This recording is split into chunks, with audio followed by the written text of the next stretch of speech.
Airtable versus Notion. Two powerful productivity tools, but which one should you actually use? So let's break it down. First is Airtable. Airtable is like Excel meets a database, made for organizing structured data. Notion, on the other hand, is more like a blank canvas, notes, wikis, tasks, databases, all rolled into one. It's flexible but more text focused. Airtable gives you grid, Kanban, gallery, and calendar views, perfect for content calendars, inventory, or CRM systems. Notion offers pages, toggles, inline databases, templates, and linking, ideal for organizing ideas, documentation, and tasks all in one place.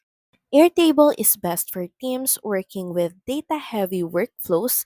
Think marketing teams, product databases, editorial planning, and Notion is great for individuals or teams building internal wikis, to do lists, meeting notes, and project plans. Notion feels more beginner friendly for general use but can get complex fast. Airtable looks simple, but mastering its database features takes a bit more time, especially with formulas and automations. Now, here's the verdict. Which among the two is actually better?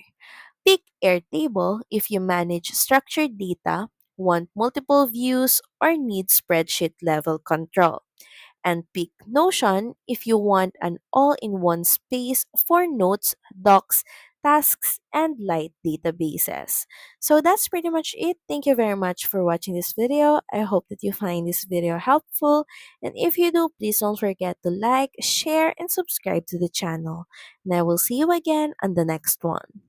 Bye!